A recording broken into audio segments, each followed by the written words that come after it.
Our final presenter today is Emily Payne. Emily Payne is the Disinfectant Level Quarterly Operating Report, DLQOR, Compliance Officer for the Drinking Water Quality Team in the Drinking Water Standards section. She has a BS in Biology with an emphasis on ecology from Texas Tech University. Emily has been with TCEQ since fall 2022, where she started as a natural resource specialist in the Applications Review and Processing team within the Water Qualities Division Support section. In 2023, she accepted a natural resource specialist 2 position with her present team. Her current duties as a DLQOR compliance officer include DLQOR compliance, coding, data entry, and providing high-quality customer service. Please welcome Emily Payne.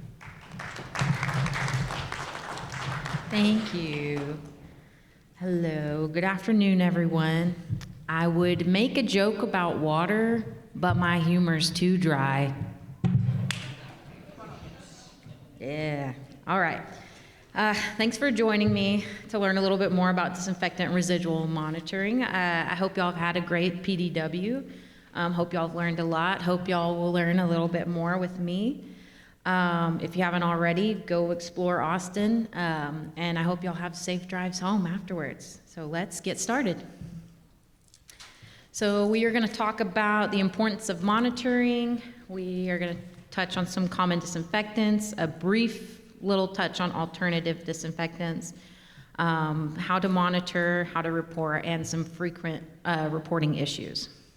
So why do we monitor? First and foremost, we want to monitor to protect public health. Untreated water has the potential to carry harmful viruses and bacteria. So because we treat that water, we greatly decrease the chance of contracting them. So we're protecting against those low levels. High levels can cause overdosing, which in turn, gives the consumer health issues and is costly to fix. So we're also protecting against those high levels.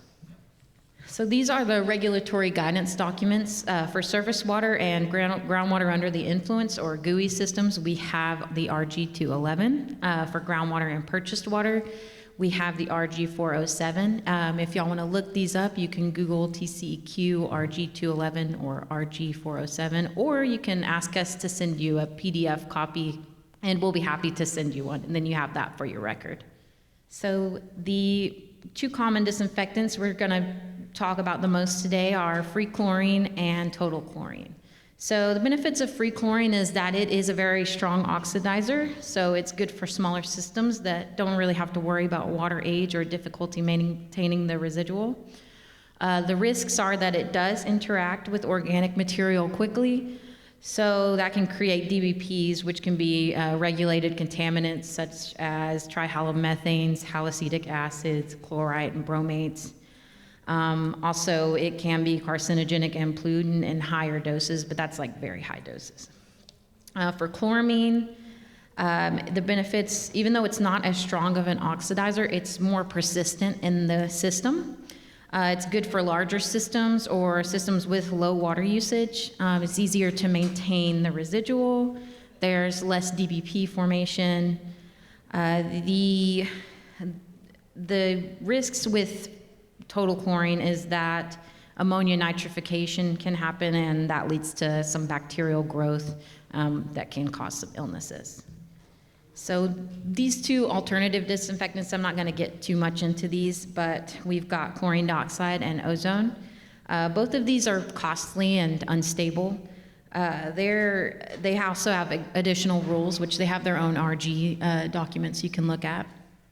Chlorine dioxide is less likely to form DBPs.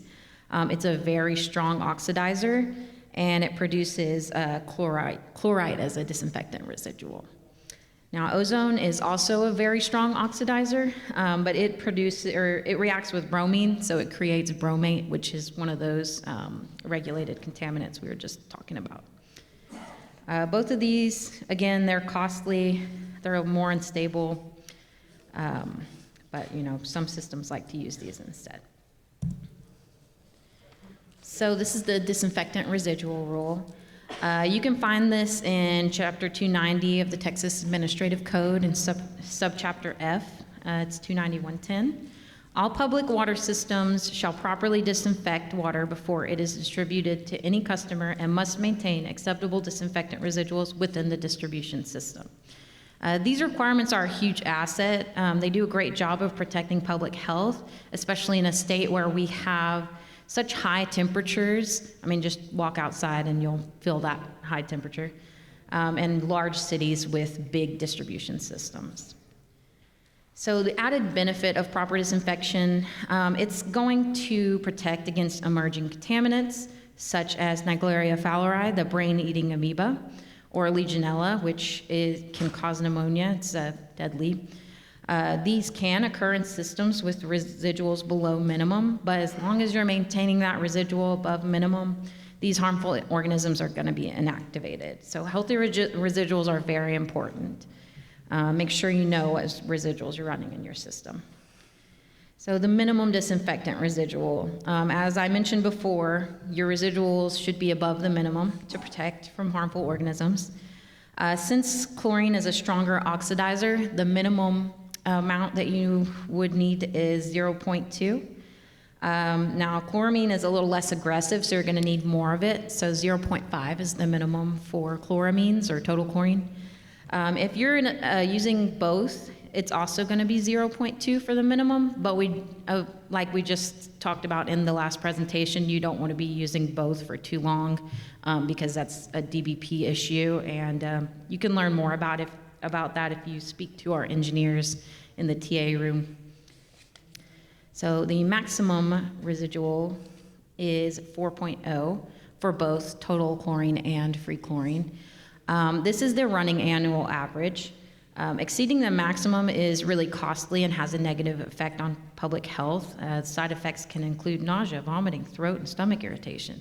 This stuff you really don't want to be serving to your customers in a cup. So single high samples, they're not going to trigger a violation, but we may notify you if we see them in your reports just so that you're aware of their occurrence and you may need to adjust your dosage.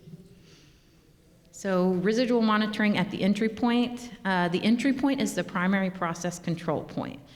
Distribution is only telling you the end of the story.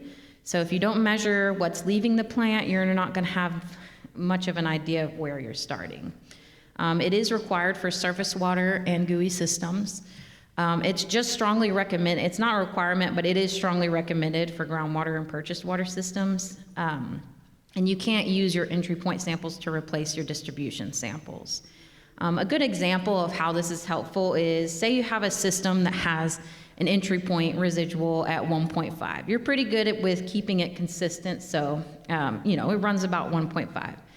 The house on the end of the distribution, it usually runs about 0.85, maybe 0.8. But one day you get a reading at that house and it's 0.0. Well, you know that your entry point is still 1.5, so this is going to clue you into what issues might be occurring, like cross-contamination, a broken line, nitrification. There is a lot of great info about entry points on our RG 384, which is about developing monitoring plans. So take a look at that one if you want more info about entry points. So residual monitoring in the distribution system. These are the minimum requirements for how often you would take residuals. We do recommend taking more, but this is the least amount you can do, or you should do. For groundwater and purchased water systems with less than 750 population or less than 250 connections, you should be taking residuals at least once every 7 days.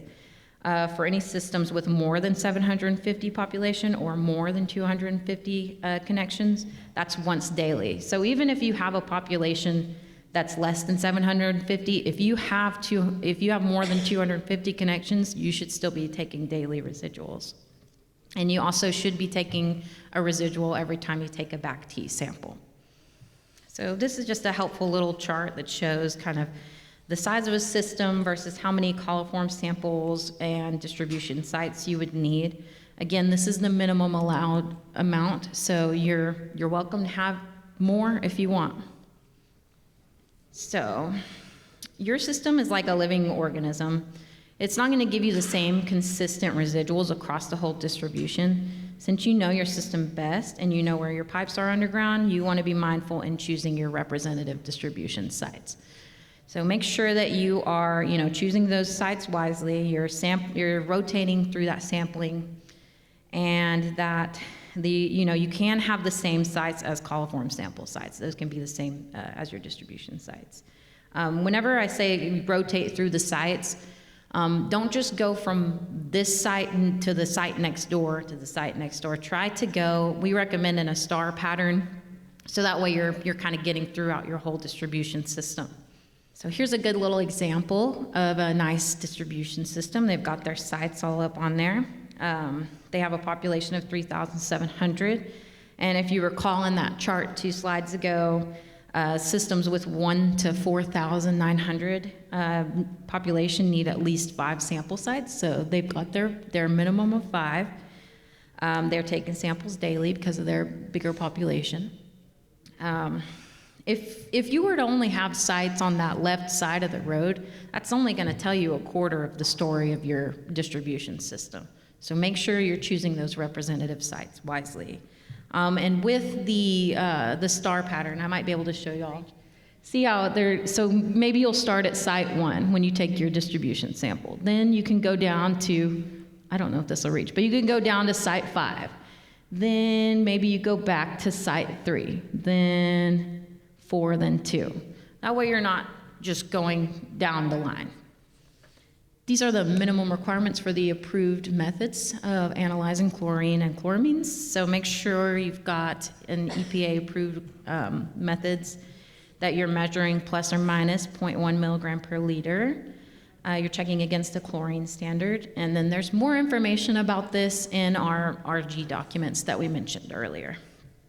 We're going to talk about reporting. So for reporting, we have the Surface Water Monthly Operating Report, or the SWMOR, or as my team so quaintly calls them, the SMORs, which is for public water systems that use surface water or groundwater under the influence of surface water. These are due by the 10th day of the month following the end of the monitoring period, which is monthly. So January SMOR is due February 10th, February SMOR, March 10th, and so on. And for public water systems using groundwater or purchased water, you are going to turn in the DLQOR, or Disinfectant Level Quarterly Operating Report. We don't really have a cute name for that one, so sorry. This one is due by the 10th day of the month following the monitoring period as well, but these are quarterly. So first quarter, January, February, March, that is due April 10th. Second quarter is due July 10th. Third quarter, October 10th. And fourth quarter is January 10th. So we're just going to focus on the DLQOR, but there's only 2 ways to report this document. So you need to either turn this in via STEERS online, and there's the STEERS website underneath, or you can mail this in, the paper form, and we have a PDF of that I can send you guys. I recommend using STEERS because it is free to use. There's less likely, with the mail, sometimes the documents can get lost or they get delayed, and then it comes in late. With STEERS, the day that you submit that report is the day that we receive it. You also can save your reports up to 3 years back, because that's the standard for the retention for these documents. And you can save that report, come back to it later. You can look at your viewed submissions. So it's a pretty handy little website.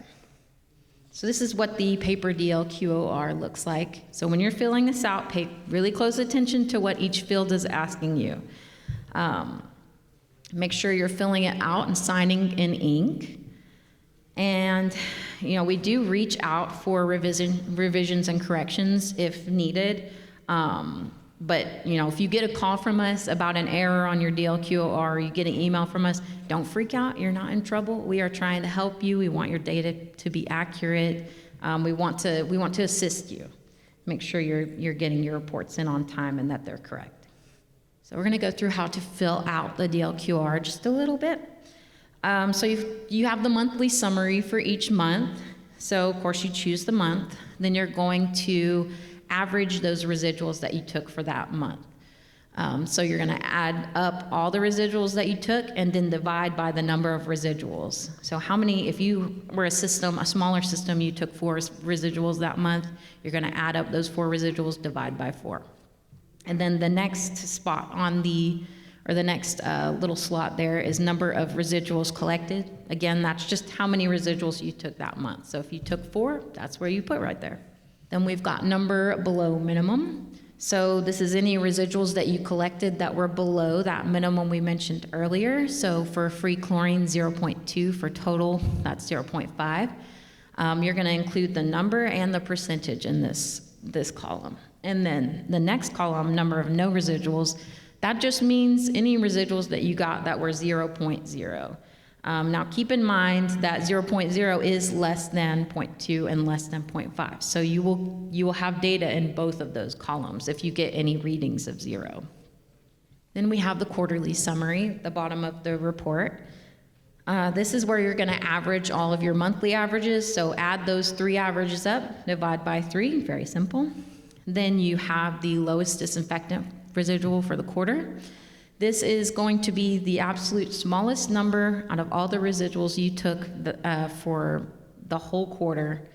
It's not the lowest average. I do get a lot of reports in, well, they'll put the lowest average, but make sure it's the lowest single residual out of every single residual you took.